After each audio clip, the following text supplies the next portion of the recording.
అందరికీ నమస్కారం. నేను మీ శృతి. మీ ఇంట్లో ఎవరైనా పొగ తాగుతున్నారా? మీ పిల్లలు రోజంతా మొబైల్ చూస్తూ వ్యాయామం లేకుండా అలానే ఉండిపోతున్నారా? మీ కుటుంబంలో ఎవరైనా క్యాన్సర్ తో పోరాడుతున్నారా? ఒక్కసారి ఆలోచించండి. ఈ వ్యాధి మన జీవితంలోకి రాకుండా ఎలా అడ్డుకోవాలి అనే అంశంపై ఈ రోజు మాట్లాడుకుందాం. ఈ రోజు మనతో ఉన్నారు ప్రముఖ డాక్టర్ రమేష్ పర్మిక్ గారు. వీరు senior consultant surgical oncologist, specialist in cancer surgery at Pace hospitals, హైటెక్ సిటీ. ఈ రోజు డాక్టర్ గారు క్యాన్సర్ గురించి నిజమైన విషయాలు, మనం తీసుకోవాల్సిన జాగ్రత్తలు, నియమ మార్గాల గురించి ఈ రోజు మాట్లాడబోతున్నారు. నమస్కారం అండి డాక్టర్ గారు. శ్రోతలకు నమస్కారం. శృతి, క్యాన్సర్ చాలా ప్రాముఖ్యతలోకి వస్తూ ఉంది. ఎందువల్లనంటే క్యాన్సర్ కేసులు పెరుగుతూ ఉన్నాయి. గత 20 సంవత్సరాలుగా క్యాన్సర్ కేసులు ఎక్కువ అవడం వల్ల దీనికి చాలా ప్రాముఖ్యత ఇస్తూ ఉన్నారు. ఇంకోటి ఏంటంటే ఈ క్యాన్సర్ వల్ల చాలా మంది తన ప్రాణాలను కూడా కోల్పోతున్నారు. So it is a deathful disease అని తెలిసినప్పటి నుంచి చాలా కలతగా ఉంది. మరి మన దేశంలో ఎన్ని క్యాన్సర్ కేసులు సంవత్సరానికి వస్తున్నాయంటే దాదాపు 15 లక్షల కొత్త కేసులు వస్తున్నాయి. అండ్ ఎంతమంది ప్రాణాలు కోల్పోతున్నారు ఈ వ్యాధి వల్ల అంటే దాదాపు 1,50,000 మంది వరకు, 1,75,000 మంది వరకు సంవత్సరానికి ఈ వ్యాధి వల్ల మరణిస్తూ ఉన్నారు. వారి వ్యాధితో మరణిస్తున్నారు. సో 15 లక్షలు ప్రతి సంవత్సరం కొత్త కేసులు వస్తున్నాయంటే ఇది చాలా ముఖ్యమైన విషయము. దీన్ని మనము సీరియస్ గా తీసుకొని దీన్ని అరికట్టే మార్గం ఏమైనా ఉందా ఆలోచించడము ఉత్తమం. డాక్టర్ గారు, క్యాన్సర్ పేరు వింటే ఇది ప్రాణాలు తీసే జబ్బు అని వినిపిస్తా ఉంటుంది. దీంట్లో ఎంతవరకు నిజం ఉంది? సింపుల్ గా చెప్పండి డాక్టర్ గారు, అసలు క్యాన్సర్ అంటే ఏంటి, ఎలా వస్తుంది? క్యాన్సర్ అనేది కణ విభజన అంటే సెల్ డివిజన్ లో తేడా రావడం వల్ల వస్తుంది. క్యాన్సర్ కణాలు మామూలు ఆరోగ్యకరమైన కణాలు, ఫిజియలాజికల్ సెల్స్ వల్ల కన్నా ఇది విభేదంగా ఉంటాయి. ఈ క్యాన్సర్ కణాలు ఏ అంగంలోనైనా పుట్టవచ్చు. బ్రెస్ట్ లో కానివ్వండి, రొమ్ములో కానివ్వండి, పేగులో కానివ్వండి, థైరాయిడ్ లో కానివ్వండి, అట్లా వివిధ అంగాలలో, వివిధ భాగాలలో శరీరంలో ఈ క్యాన్సర్ కణాలు ఉద్భవించి పెరిగి అవి ఎక్కువగా కణ విభజన వల్ల ఒక గడ్డలాగా, ట్యూమర్ లాగా ఫామ్ అవుతాయి. ఇది క్షుణ్ణంగా చెప్పాలంటే క్యాన్సర్. ఎందుకు విధంగా మామూలు కణాలు క్యాన్సర్ కణాలుగా పరిగణిస్తాయి, తర్వాత అవి ఒక చోట ఉండకుండా రక్తం ద్వారా, లింఫ్ ద్వారా వేరే చోటికి పాకుతాయి అనేది ఆ యొక్క క్యాన్సర్ సెల్స్ అంటే క్యాన్సర్ కణాల లక్షణం ఉంది. క్యారెక్టరిస్టిక్స్ అవి క్యాన్సర్ సెల్స్. ఈ విధంగా ల్యాక్ ఆఫ్ కోషన్స్ అంటారు. దీనివల్లనే మామూలు సెల్స్ కు దీనికి అంటే కణాలకు భేదం ఉంది. మామూలు కణాలు ఎక్కడైతే ఉంటాయో పుడతాయో అక్కడే పెరిగి ఆ అంగంలోనే ఉండి ఆ ఫంక్షన్ అంటే ఏమేం చేయాలో కర్తవ్యం చేస్తాయి ఆ సెల్స్. క్యాన్సర్ సెల్స్ అలా కాకుండా ఫంక్షన్ ఏమి ఉండవు, అంటే పనికి వచ్చే కర్తవ్యం ఏమి ఉండవు. Breast cancer cells for example, breast cancer లో అర్థం లేకుండా, ఏమీ ఉపయోగం లేకుండా పెరిగి గడ్డలాగా ఫామ్ అయ్యి వేరే ఇటువంటి కణాలు అక్కడే ఉండకుండా నార్మల్ సెల్స్ లాగా కొహెసివ్నెస్ లేవు, అంటే ఒకదానికి ఒకటి అంటుకోకుండా విడిగా ఉండడం వల్ల రక్త ద్వారా, లింఫ్ ద్వారా స్ప్రెడ్ అవుతాయి. కాబట్టి క్యాన్సర్ ఈ విధంగా ఉద్భవించి పెరిగి పాకుతుంది కాబట్టి ప్రాణాపాయంగా పరిగణిస్తాం అన్నమాట. తర్వాత ఈ క్యాన్సర్ ఎందుకు ఎక్కువగా వస్తూ ఉంది అని అంటే ప్రపంచం అంతా కూడా, ఇండియాలో ఎస్పెషల్లీ ఎందుకు వస్తూ ఉంది, ఎందుకు దీన్ని ఇండియాను క్యాపిటల్ ఆఫ్ క్యాన్సర్ అని కూడా అంటారు అంటే, ఒకటి ఏంటంటే క్యాన్సర్ అనేది జనరల్గా ఒక 50 సంవత్సరాల కింద చూస్తే చాలా మటుకు వయసు పెరిగిన వాళ్ళలో అంటే ముసలి వాళ్ళలో కనపడేది. 60 సంవత్సరాలు, 60 సంవత్సరాలు దాటిన తర్వాత క్యాన్సర్ అంటే ఇది ఓల్డ్ ఏజ్ డిసీజ్ అని అనుకోవచ్చు ఒక విధంగా చూస్తే. కానీ గత 50 సంవత్సరాల్లో చాలా మార్పు వచ్చి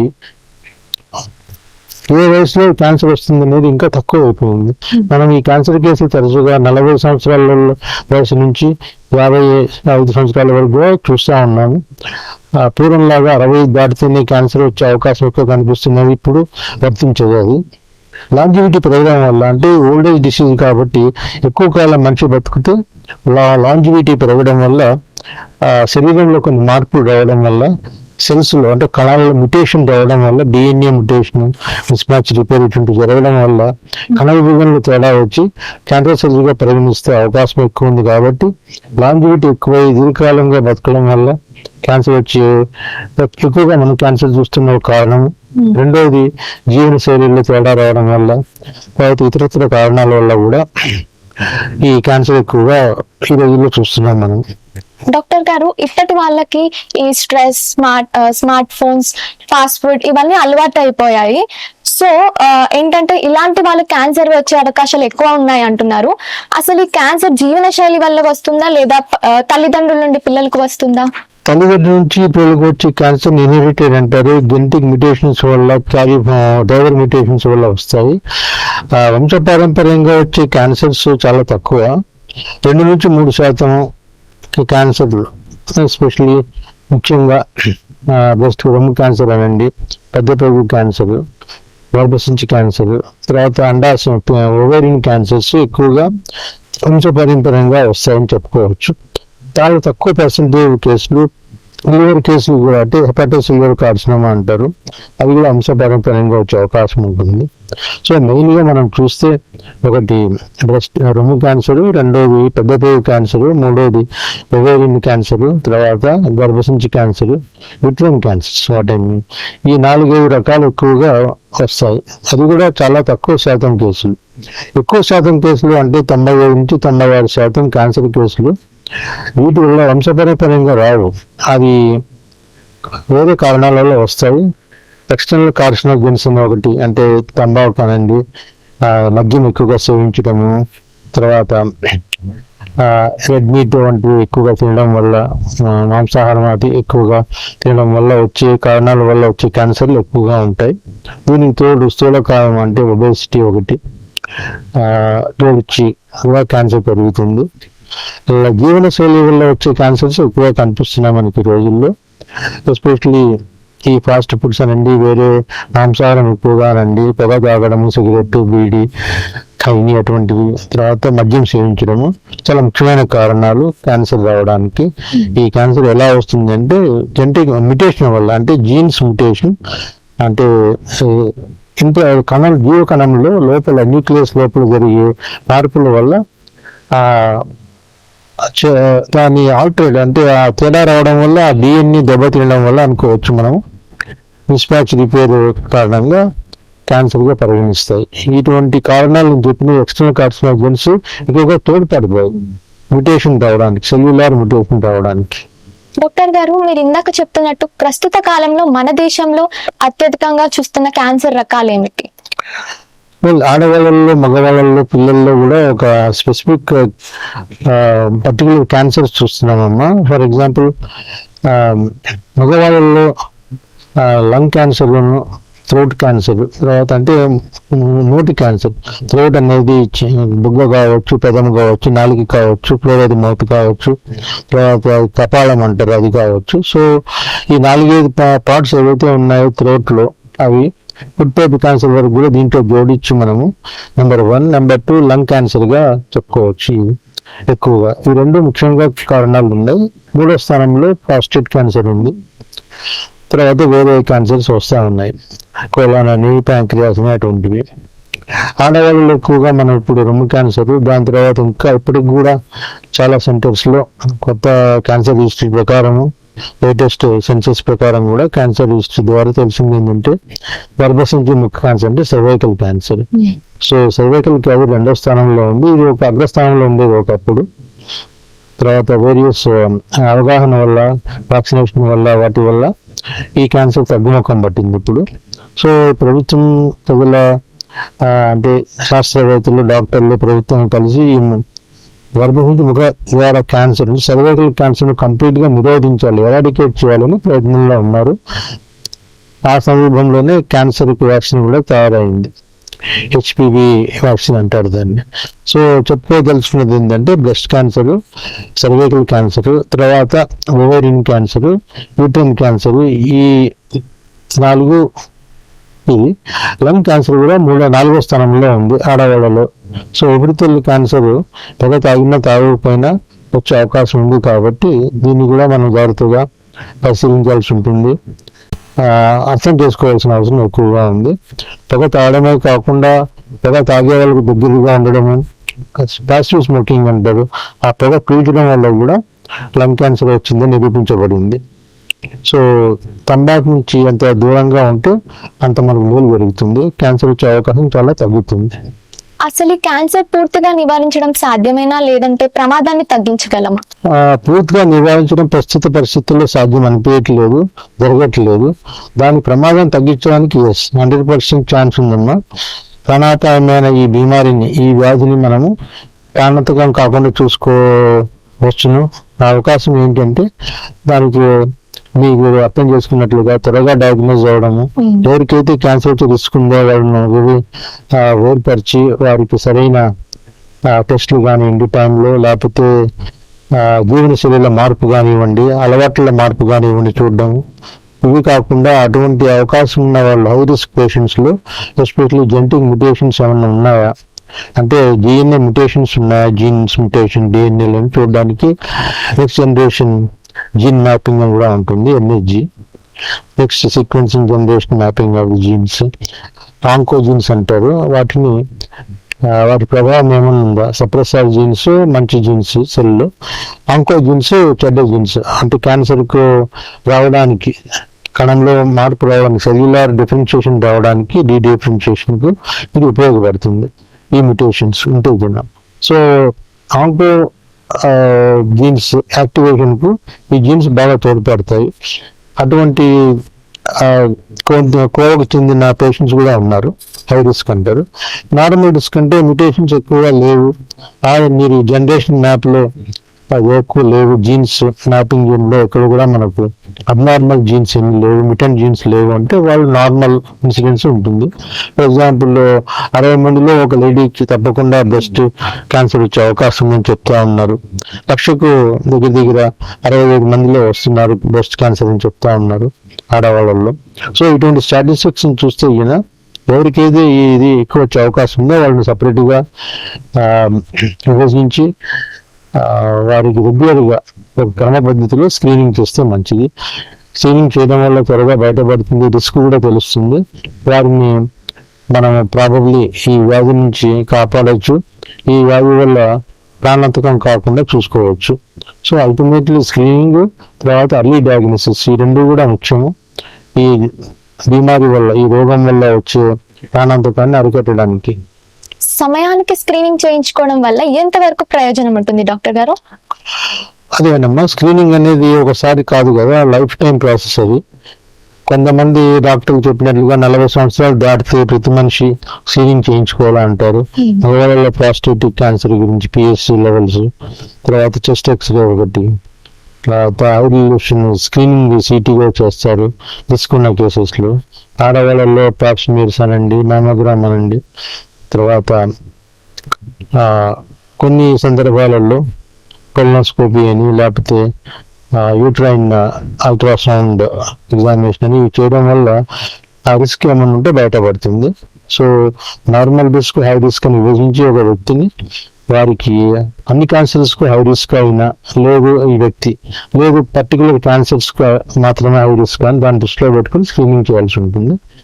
ఆస్కో అని కానివ్వండి, ఇండియన్ సొసైటీ ఫర్ ఆంకాలజీ కానీ చెప్పినట్టుగా కొన్ని నియమమైన పద్ధతిలో నియామక పరీక్షలు చేస్తారనమాట. రోజు మనం పాటించాల్సిన ఆరోగ్యకరమైన అలవాట్లు ఏంటి డాక్టర్ గారు? అంటే ఇక్కడ ఒకటి బాగా మనకు తెలిసింది ఏంటంటే జెనెటిక్ మ్యుటేషన్స్ వంశపారంపర్యంగా వచ్చేవి చాలా తక్కువైనా అదొకటి. రెండోది ఒబేసిటీ, ఓవర్ వెయిట్. మీరు చెప్పినట్లుగా స్థూలకాయం చాలా ఎక్కువగా హైట్కు సంబంధించి, ఏజ్కి సంబంధించి క్యాలిక్యులేషన్ చేస్తే బాడీ వెయిట్ చాలా ఎక్కువగా ఉండము, బాడీ మాస్ ఇండెక్స్ బిఎంఐ ఒకటి, బిఎంఐ 25 పైన ఉండడము, తర్వాత లైఫ్ స్టైల్లో సమర్థనము అటువంటివి, సెడెంటరీ లైఫ్ ఇటు ఉండడము, వీటి వల్ల హై కొలెస్ట్రాల్ దానికి సంబంధించింది వస్తాయి. వన్స్ మెటబాలిక్ సిండ్రోమ్ అంటూ ఉంటే దాంట్లో ఓవర్ వెయిట్, స్థూలకాయము, హైపర్ కొలెస్ట్రాలినియా, తర్వాత షుగర్ లాంటివి ఎక్కువ ఉండడము, ఇటువంటి కారణాల వల్ల క్యాన్సర్ ఎక్కువగా వచ్చే అవకాశం ఉంటుంది. కాబట్టి మనం దాన్ని అరికట్టడానికి చాలా ముఖ్యము. సో ఇటువంటి పద్ధతుల్లో కాకుండా హెచ్పివి వ్యాక్సిన్ ఒకటి చాలా అవసరంగా తీసుకోవాలి. ఎందుకంటే చిన్నపిల్లలు మగ పిల్లలు అంటే బాయ్స్ అండ్ గర్ల్స్ లో ఇవ్వడం వల్ల 12 సంవత్సరాల లోపుగా 9 నుంచి 12 సంవత్సరాల వయసులో ఇస్తే హెచ్పివి వల్ల వచ్చి అంటే హ్యూమన్ ప్యాపిల్లోమా వైరస్ వల్ల వచ్చి కొన్ని క్యాన్సర్లు మనం అరికట్టవచ్చు. ఎడెనో క్యాన్సర్స్ బాయ్స్ అండ్ గర్ల్స్ లో, apart from cervical cancers girls లో. అంటే ఆడవాళ్ళలో సర్వైకల్ క్యాన్సర్ కు ఒక ముఖ్యమైన కారణము లోకల్ హౌసింగ్ లేకపోవడము, మల్టిపుల్ పార్ట్నర్స్, ప్లస్ ఈ హెచ్పివి ఇన్ఫెక్షన్ ఒకటి చాలా కరెక్ట్ గా నివారణ అయింది, ప్రూవ్ అయింది అనమాట. కాబట్టి సబ్స్టెన్స్ టైప్స్ ఎన్నో ఉన్నాయి హెచ్పివిలు. ఆ టైప్స్ ని చూసుకుంటూ దృష్టిలో పెట్టుకొని ఏవైతే సర్వైకల్ క్యాన్సర్ కారణంలో వాటికి వ్యాక్సిన్ తయారు చేశారు. This is called polyvalent vaccine, polyvalent vaccine అంటారు. గార్డాసిల్ అని గ్లాస్ కంపెనీ తయారు చేసింది. తర్వాత వేరే బయోటెక్ లాంటి కంపెనీస్ కూడా వ్యాక్సిన్ తయారు చేశాయి.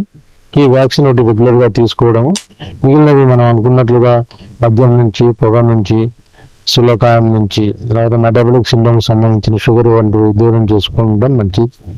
ఆహార నియమాలలో మనం చెప్పుకున్నట్లుగా ప్రోటీన్ అంటే ఎస్పెషల్లీ ఎనిమల్ ప్రోటీన్స్ తక్కువగా తీసుకోవడము, plant proteins, plant products like salads అని, ఫ్రూట్స్ అని ఎక్కువ వాడము. డైరీ ప్రోడక్ట్స్ కూడా చాలా మంచిది. మిల్క్ అనండి, యోగర్ట్, కర్డ్స్ అనండి, లేదా పనీర్ అనండి, అటువంటి వాటికి కూడా క్యాన్సర్ యొక్క రోగ నిరోధక శక్తిని పెంచే అవకాశం ఉన్నట్లు తేలుతా ఉంది. కాబట్టి ఇటువంటి ఆహార నియమాలు, అటువంటి జీవన శైలి పాటించడం వల్ల బరువు తగ్గడానికి ఒకటి ఆహారంలో నియమం పాటించడం, క్యాలరీ ఇంటేక్, రెండవది వర్జిషార్ వ్యాయామం సరిగ్గా చేయడము, ఫిజికల్ యాక్టివిటీ బాగా పెట్టుకుని ఆ హైట్ కి సరిపోయిన వెయిట్ పెట్టుకుంటే ప్లస్ తక్కువగా ఉంటుంది. చాలా మంది వ్యాయామం చేయడం మానేశారు, అసలు టైం లేదని చెప్పేస్తున్నారు. అసలు రోజుకు కనీసం ఎంత వరకు వ్యాయామం చేయాలి, ఎంత చేస్తే ఆరోగ్యంగా ఉంటాం ఒకసారి చెప్పండి డాక్టర్ గారు. వెయిట్ కంట్రోల్లో పెట్టుకోవాలంటే ముఖ్యమైనది అందరూ తెలుసుకోవాల్సింది, ఏ వయసు ఉన్నా కానీ ఆహారం అండి. నెంబర్ ఆఫ్ క్యాలరీస్ అంటే మనం తినే ఆహారంలో ఎన్ని క్యాలరీస్ ఉంటున్నాయి. ఒక మనిషికి నార్మల్ యాక్టివిటీకి 5,000 మెట్లు నడుస్తాడు, స్టెప్స్ 5,000, 10,000 నడిస్తే చాలా తక్కువ మంది ఉంటారు. యావరేజ్ యుక్త వయసులో ఉన్న వాళ్ళు, పెద్దవాళ్ళు కూడా దగ్గర 5 నుంచి 6,000 స్టెప్స్ నడిచే అవకాశం ఉంటుందండి కదా. అది కూడా లేని వాళ్ళు ఇంకా చాలా ప్రమాదం స్టేలో ఉన్నట్లుగా భావించాలి. సో రోజుకు 10,000 అడుగులు వేసిన వాడు కరెక్ట్ గా ఉంటుంది అని. సో ఫుడ్ అనేది కంట్రోల్ చేసిన వెంటనే మనకు వెయిట్ గురించి ప్రాబ్లం చాలా మటుకు తగ్గిపోతుంది. కొన్ని స్టడీస్ లో 90% బెనిఫిట్ ఫుడ్ కంట్రోల్ వల్ల, అంటే క్యాలరీ ఇంటేక్ వల్ల, బ్యాలెన్స్డ్ డైట్ వల్ల, సరైన మోతాదులో ప్రోటీన్, కార్బోహైడ్రేట్, ఫ్యాట్ తీసుకోవడం వల్ల కంట్రోల్ అవుతుంది. 10% వెయిట్ రిడక్షన్ కు వ్యాయామం తోడ్పడుతుంది. మరి వ్యాయామం ఎందుకు చేయాలి అంటే బాడీని కరెక్ట్ గా ఏ ఫంక్షన్, ఏ ఆర్గన్ చేయాలని దానికి ఉపయోగపడుతుంది. మలబద్ధకం లేకుండా ఉంటుంది, జాయింట్ స్ట్రెయిన్ తక్కువ ఉంటుంది, వెయిట్ తక్కువ ఉంటుంది, ఫ్యాట్ అనేది కరుగుతుంది, షుగర్ బాగా మెటబలైజ్ అవుతుంది. దీనికి వ్యాయామం అవసరం. టైం లేదు అంటే మరి అటువంటి వాళ్ళకి చెప్పడం కష్టం. టైం నికాలనా పడతా. సో 20 minutes కనీసం రోజుకు 20 నుంచి 30 నిమిషాలు కొద్దిగా మంచిగా కంటిన్యూస్ గా ఎక్సర్సైజ్ చేయడం, లైక్ దిస్ వాకింగ్ అనండి, వేరే విధంగా అయినా సరే వ్యాయామశాలకు వెళ్ళో లేకపోతే యోగా చేసుకుంటూ, మెడిటేషన్ చేసుకుంటూ, దాంతోపాటు ఉంటే 20 నిమిషాలు సరిపోతుంది రోజుకు. But at the same time అంటే వెంటనే దాంతోపాటు కూడా డైట్ కంట్రోల్ ఉంటే చాలు. కొంతమందికి టైం లేని వాళ్ళు కనీసం వారానికి 2 రోజులు, సాటర్డే, సండే, అంటే శనివారం, ఆదివారాల్లో ఒక్కొక్క రోజు 2 నుంచి 2.5 గంటలు చేసినా పర్వాలేదు. వ్యాయామం నుండి వాకింగ్తో పాటు వేరే ఐసోమెట్రిక్ అండ్ ఐసోమెట్రిక్ ఎక్సర్సైజెస్ చేసుకోవడము. యోగా, మెడిటేషన్ కూడా చాలా మటుకు ఉపయోగపడుతుంది. తెల్ల వస్తువులు లైక్ షుగర్ అనండి, మిల్క్ అనండి విపరీతంగా వాడడం వల్ల వైట్ బ్రెడ్ ఇవన్నీ వెయిట్కి తోడ్పడతాయి. వెయిట్ పెరిగే అవకాశం ఎక్కువగా ఉంటుంది. ఇవి నేను చెప్పినవి కొద్దిగా తగ్గిస్తే మంచిది. కుటుంబంలో ఎవరికైనా క్యాన్సర్ ఉంటే ఖచ్చితంగా వాళ్ళ పిల్లలకు వచ్చే అవకాశం ఉందా? లేదమ్మా, అటువంటి లేదు. ఒకటి ఏంటంటే ఈ క్యాన్సర్ వాగిరిని అంటే ఇది సంక్రమణ అంటే క్యాన్సర్ అనేది అంటువ్యాధి కాదు, ఒకరి నుంచి ఇంకొకరికి రాదు.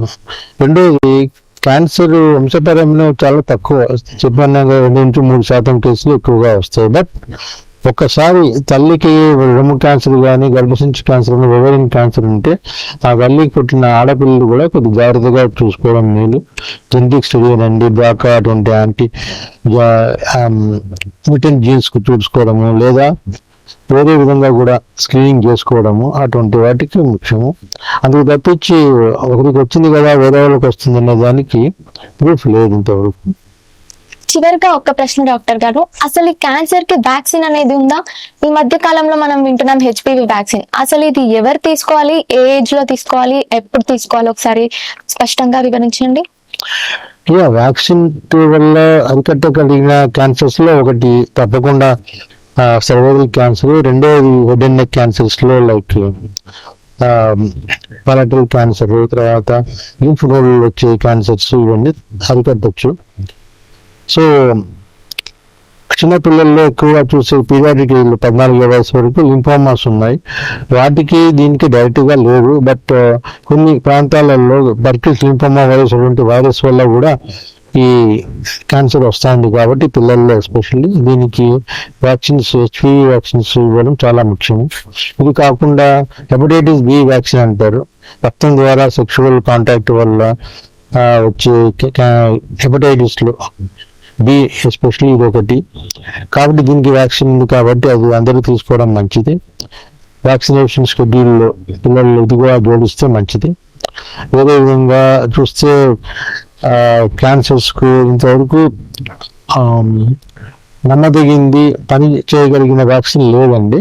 బట్ ఇది కూడా ఒక దీంట్లో ఉన్నది. లిక్విడ్ బాప్స్ లాగా బ్లడ్ పరీక్ష చేసి దాంట్లో కణాలు ఉన్నాయి చూసి దానికి వ్యాక్సిన్ చేయడానికి ప్రయత్నాలు జరుగుతున్నాయి. బట్ ఇంకా చాలా పరిశోధన అది అవసరం. ప్రస్తుతానికి 2-3 క్యాన్సర్స్ కు మాత్రమే వ్యాక్సిన్ ఉపయోగపడతా ఉంది. సో ట్యూమర్ మార్కర్స్ అని మనం పేరు వింటున్నాం, అసలు దీని గురించి ఒకసారి వివరిస్తారు. ట్యూమర్ మార్కర్స్ అనేది ఏంటంటే క్యాన్సర్ కణాలు తమ సెల్ మీద, అంటే అండ్ సెల్ మెంబ్రేన్ కొన్ని యాంటీజెన్స్ ని ప్రోటీన్ కణాలను, ప్రోటీన్ పార్టికల్స్ ను ఎగ్జిబిట్ చేస్తాయి. ఈ పార్టికల్స్ మనం యాంటీజెన్స్ అంటాం, మెంబ్రేన్ యాంటీజెన్స్ అంటాం. ఈ మెంబ్రేన్ యాంటీజెన్స్ ని ట్యూమర్ మార్కర్స్ అంటారు. ఫర్ ఎగ్జాంపుల్ ఒవేరియన్ క్యాన్సర్, అండాశయం క్యాన్సర్ లో ఒవేరియన్ క్యాన్సర్ సెల్స్ విపరీతంగా ఈ CA-125 యాంటీజెన్ ను చూపిస్తూ ఉంటాయి అన్నమాట. సో ఈ ట్యూమర్ CA-125 మనం ఎస్టిమేట్ చేయడం వల్ల బ్లడ్ లో, సీరంలో ఈ క్యాన్సర్ ఎంత ఉందా లేదా, నార్మల్ లెవెల్ కన్నా ఎక్కువ ఉంటే మనం జాగ్రత్త తీసుకోవచ్చు. అదొక పరిశోధన. సిమిలర్లీ అదర్ క్యాన్సర్స్ లో కూడా ప్యాంక్రియాటిక్ క్యాన్సర్ అనండి, స్టమక్ క్యాన్సర్ అనండి, వీటిల్లో కూడా ట్యూమర్ మార్కర్స్ చేయడం వల్ల, సో మెయిన్ గా ప్రాస్టేట్ కు, బ్రెస్ట్ కు, తర్వాత ఈ లివర్ క్యాన్సర్ కు, తర్వాత ఇంటెస్టినల్ క్యాన్సర్ కు ట్యూమర్ మార్కర్స్ రెగ్యులర్ గా చేయడం అవసరము. హై రిస్క్ కేసెస్ లో అదర్వైజ్ వన్స్ ఇన్ 5 years చేసుకుంటే మంచిది. కొన్ని సెంటర్స్ లో 40 ఏళ్ళు దాటిన తర్వాత CA-125 లేడీస్ లో, తర్వాత మ్యామోగ్రాము లేడీస్ లో, తర్వాత ఈ ట్యూమర్ మార్కర్ CE కోలాన్ ఆడవాళ్ళలో, మగవాళ్ళలో, ప్లస్ ప్యాంక్రియాటిక్ క్యాన్సర్ CA-19 అనేది చూస్తూ ఉండాలి అని అది కూడా చెప్తా ఉన్నారు. సో 40 సంవత్సరాలు దాటిన వ్యక్తి ఇటువంటి టెస్ట్లు చేయించుకుంటే చాలా మంచిది. దీంట్లో చెడు ఏమీ ఉండదు, మంచి జరిగే అవకాశం ఉంటుంది. ఏదైనా అబ్నార్మల్ గా ఉంటే ట్యూమర్ మార్కర్ మనం దాన్ని ఇంకా పరిశోధన చేసి ఆ పర్టికులర్ క్యాన్సర్ వచ్చే అవకాశం ఉంటే దాన్ని మనం నివృత్తి చేసే అవకాశం జరుగుతుంది. Thank you so much doctor గారు, ఇంత మంచి సమాచారం అందించినందుకు మనస్ఫూర్తిగా కృతజ్ఞతలు. It was a very good conversation with you. So cancer అనేది ఒక పెద్ద పేరుగా అనిపించినా పెద్దగా భయపడాల్సిన అవసరం లేదు. మనం సరైన జాగ్రత్తలు తీసుకుంటే దాని ముప్పు నుండి తప్పించుకోవడం సాధ్యమే. కాస్త మన ఆరోగ్యంపై శ్రద్ధ చూపుదాం, మన జీవితాన్ని రక్షించుకుందాం. ఇది ఇవాల్టి మన TV9. మళ్ళీ కలుద్దాం.